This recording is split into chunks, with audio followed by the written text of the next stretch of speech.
Hi guys, I hope you're having a lovely day. Today's video is going to be a neurology hospital update with my neurological symptoms that I've been having and just kind of what I was diagnosed with when I was admitted to the hospital. Like I said, just a lot happened in such a short period of time. It's going to take a while to get you guys a little bit caught up. So let me just get right into it this way. It doesn't end up hopefully being like 20 minutes long. I'm going to just kind of do brief overviews of stuff. So my neurological symptoms started last year around August or September at church. Unfortunately, I am at church a lot. I'm heavily involved with my church and very, very involved with the little kids. So I typically have a couple little kids with me. I'm just kind of, the person they hang out with, extra set of hands, the person who's going to go get them a snack and take funny pictures with them. I'm also a Sunday school teacher, so I do have an actual role occasionally, and I just help out, other teachers when they're doing like crafts and stuff, because when you have even just 3 sets of little hands and they're trying to do a craft, sometimes you just need extra adult hands to kind of move things along in the correct direction. So that's all I'm going to say about that. I could probably talk about the kids for quite a while on here, but we're not going to do that. So unfortunately, and that's why it was really hard for me personally to have the neurology symptoms, new ones come up at church, because later on, I wasn't aware of it at the time, but later on I did learn that the kids were there because one of the kids had said something. I'm not sure if any of the adults would have really just told me on their own. I think they were trying to save me from the emotional pain with that because it was really hard. So I knew once one of the kids had asked me what had happened. So it was a typical Sunday morning, and I was talking to 2 of the women before church. We have something called coffee hour. There's snacks, obviously coffee. And, everybody just kind of hangs out till it's time for our service to go up for church, because we have 2 services, so we wait for the other service to come down, and we all just kind of hang out for a little bit before going our separate ways. So this particular morning we were talking, and I remember the conversation, by the way, very vividly. I remember everything about this, morning. It's really, really weird because I don't remember stuff that well with my concussion, which is why I have notes, and you guys know that my memory is awful. But this particular morning, we were talking about the pastor's wife had gotten a kitten, or their family got a kitten. So we were talking about the kitten, and then all of a sudden, I don't remember anything, honestly. But apparently, what I am told is for 5 minutes, I sat there with a blank expression on my face, not answering anybody, not moving, not doing anything, for 5 minutes straight, which I am assuming, obviously, it was pretty nerve-wracking for everybody around me. But eventually and this one happened slower than my typical ones at home, because I've had a lot of these episodes. So slowly I was able to regain my senses, and I was able to, I was able to see at first, but I couldn't hear anything. So I was able to see people and, see them moving and kind of, be like, okay, I know that I'm at the church, because I've been here at this church since I was 3, so I recognize the room I'm in. And then eventually I was able to hear, but when I was able to hear from what I had previously remembered talking about, like I said, the kitten, to what people were asking me then, I was so confused, because then my parents are by me, and other people who weren't by me are now around me, and everybody's asking me these strange questions. Can you see me? What color am I wearing? Can you hear me? Do you feel okay? And I was like, but I thought we were talking about kitten, guys. What happened to the kitten? And I was supposed to go see the kitten that day, and I never made it, because their house is really, really close to the church. Didn't get to see the kitten. But so I, of course, immediately I texted the gastro, who I had her number and permission to text her. I was like, okay, this is not normal. And that's what I've been saying this entire time. But people just kind of brushed it off. It was kind of like, yeah, that's not really normal. But, no big deal. Nobody really had anything for me to do, or really direction. Nobody told me go to the ER, go to urgent care. Because that's what I was expecting, to be told, all right, you got to go to the ER. Okay, if that's what I got to do, that's what we got to do. None of that ever happened. So this went on for quite a while, for months, obviously, if I'm still talking about it. I had another episode later that day, and I was by myself, and I was able to figure out I had an episode because I was recording a video for Bible study, and I went to watch it back for some reason. I don't remember why, because I don't always watch them again. Sometimes I just put them up, which is probably not a good idea, but I decided to rewatch it, and I realized I was just staring at the camera for 45 seconds or so. So I was like, okay, I went downstairs, I was like, we have a problem, this apparently happened again, I have it, that it was recorded. So, and then I continued to have these episodes for months. They last anywhere between 3 seconds to 30 seconds would be an average or typical. Any longer, people will start to get a little bit concerned. I mean, there's a lot of concern, a lot of worry, but not a lot of direction of what to do, really. It's just kind of one of those things that, you know, I kind of live with. So I can have them anywhere between every other hour to maybe once an hour to a couple times a day.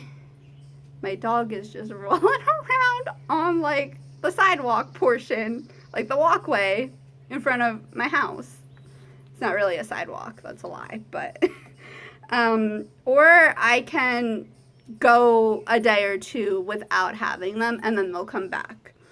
And then, I mean, yeah, other factors play into it, like how much pain I'm in, how many symptoms I have, and, like, a whole other big thing of what, you know, triggers them and whatnot. So the doctor really wasn't concerned because I kept going to my PCP. I was like, look, I'm having these episodes. I don't know what's going on. I was throwing out, you know, different theories. I had an infection. I was like, maybe it was the antibiotics. Maybe it was this. Maybe it was that. Maybe it was this other medicine I was on. And I'm just, you know, grasping at straws trying to figure out what's going on. But from the first one that I had, Abby did alert, which to me was pretty impressive because I didn't have them one day, and then the next day I did. Okay, sorry about that. Abby was in a little bit of trouble. We have some plants. She didn't actually do anything terrible, but she was touching the dirt. So I stopped the camera and was like, don't touch that. And so she was like, oh, and just stopped. So that's just, she just knew my tone of voice. She's like, oh geez, I'm in trouble. So I brought her on the deck so that I don't have to stop recording again, hopefully. But we'll see. You can never really know, right? Alright, so like I was saying, Abby has alerted the entire time to my seizures, and her alerts have become more spot on the longer I've had them. She'll alert sometimes beforehand, which can be really confusing, by the way, because she does do so many alerts. So sometimes it's like, okay, it's an alert. What are you alerting to? Like, just because there are so many symptoms. And with the absent seizure-like episodes, it's a long name, guys.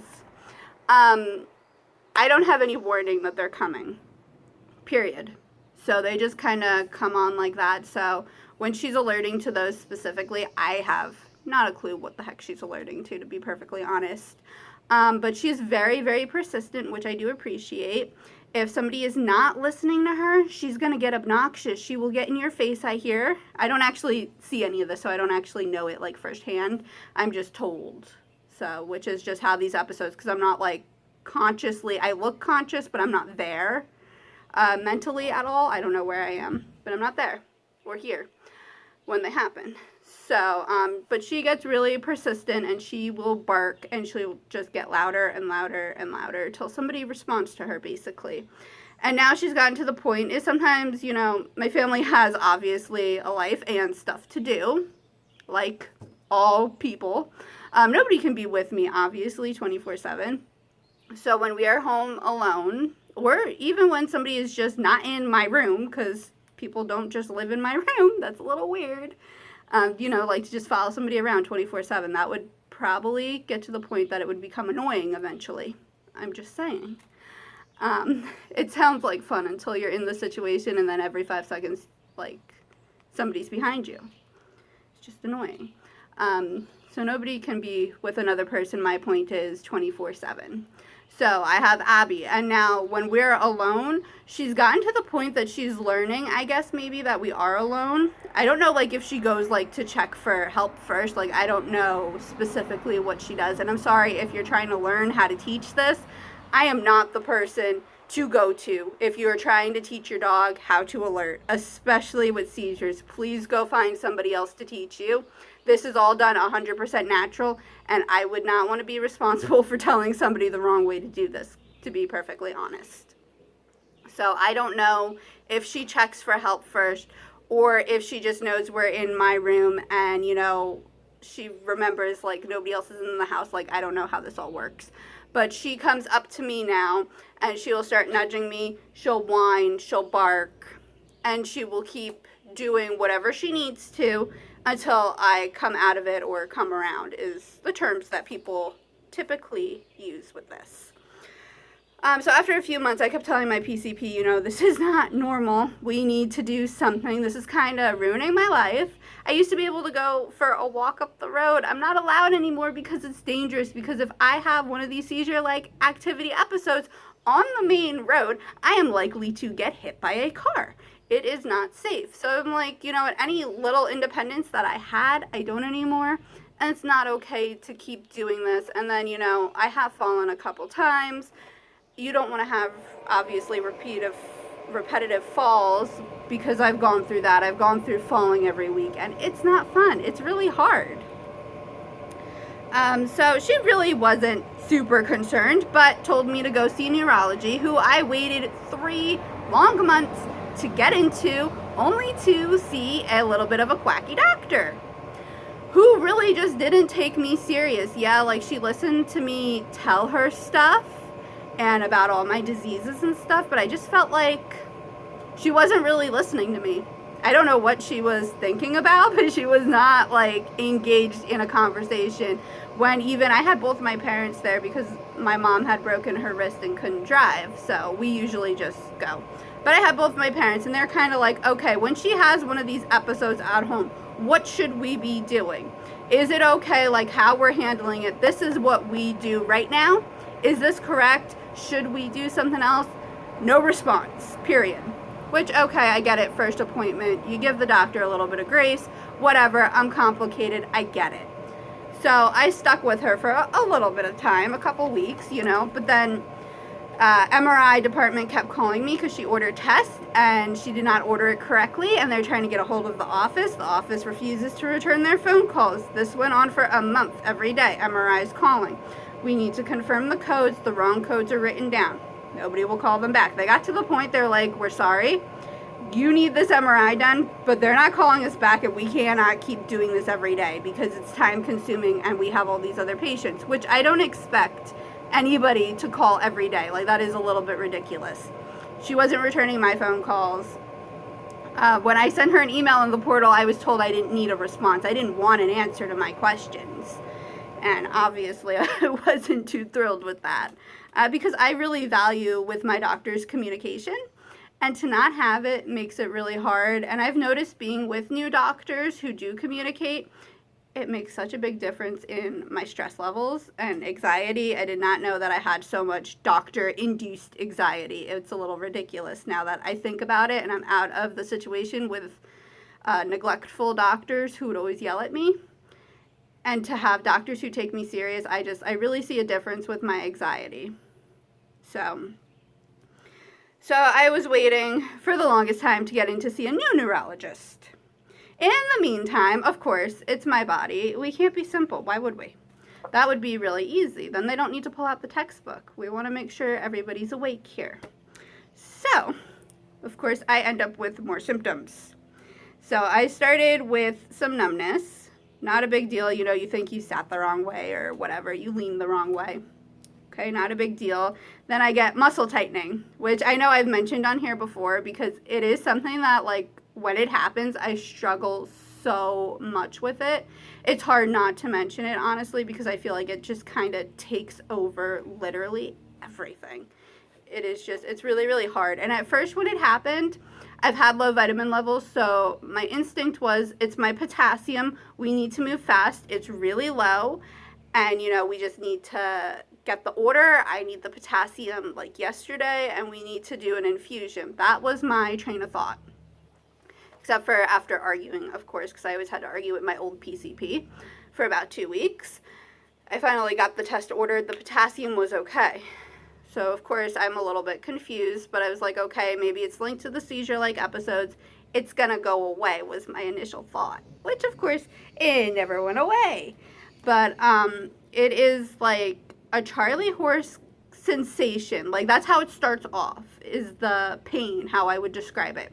But then it spreads and intensifies until, like, it's almost the entire body sometimes that's involved. And then, like, I lock up in, of course, the most uncomfortable, strangest positions. Like, they're not even sometimes natural positions. Like, because my head will go this way, and my hand will clench up that way. That's not a natural position, in my opinion. And then other times, though, like, I have gotten locked, like, doing stuff. And, like, I got locked one time when I was typing. So, yeah, so it affects, like I was saying, everywhere. I've gotten it really, really bad in my chest and my abdomen. When my chest muscles or, like, lung area, like, upper torso area is involved, I've noticed my oxygen level does drop. And one of my nurses did tell me that, which was really helpful because I was wondering why my oxygen was dropping randomly. So it, like I said, it makes it really, really, really hard to function. So I was having tightening quite a bit, like the days prior to me being admitted. So I did mention it when I was admitted. I was like, look, I'm still pretty tight. I'm supposed to see neurology that I've waited for again for like 2 months. And I was like, I'm seeing them. I was supposed to see them tomorrow and I'm not going to get out. Is there anything we can do about this? Because this, I'm like miserable. I'm so ridiculously tight. So eventually they did call neurology. And of course, I was told, which I am told quite frequently, I present a little bit different than the typical dystonia patient. However, they do believe 110% that I have generalized dystonia, which I will explain quickly. And this is why I need notes, because I don't have this memorized. It is brand new, guys. So dystonia is a neurological disorder that causes excessive involuntary muscle contractions, muscle spasms, and other symptoms. Incorrect signals from the brain occur. And like I said, I have generalized dystonia, meaning my entire body is affected. So we began a muscle relaxer in the hospital. The majority of the time I was there, I was still extraordinarily tight. My PCP is working so hard, and I love her so much. It's great. She's just such a wonderful doctor. She's working on getting me into neurology sooner than September because that was the first follow-up that they have. And for me just to think about having to deal with the shaking and the tightness until then, it's a little bit overwhelming at times because literally I go to just drink a cup of tea and I'm shaking. Last night I had a really violent muscle spasm to the point that like my hand is kind of all over, and I kind of end up accidentally hitting myself a couple times, so that's quite painful. I'm surprised I'm not bruised, thankfully. Somebody stuck a pillow in between my face and my hand because there was no other way to stop it or do anything. The muscle relaxer helps a tiny bit.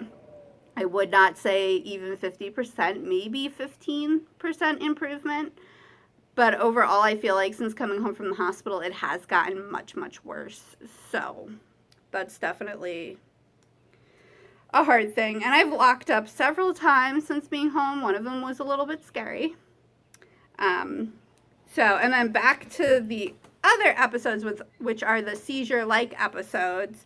They are called non-epileptic absence seizures, which are thought to be caused by my body going through too much in a short period of time, and additionally is aggravated or maybe even also caused to some degree by one of the medications I was on. So I did get permission. I stopped the medicine for now, indefinite, just to see if it was contributing even if I go from, like, say, having 10 in a week, which is not a real number, to, like, 5, to me, it's worth stopping because I haven't noticed, I was on the medicine to help with my pain.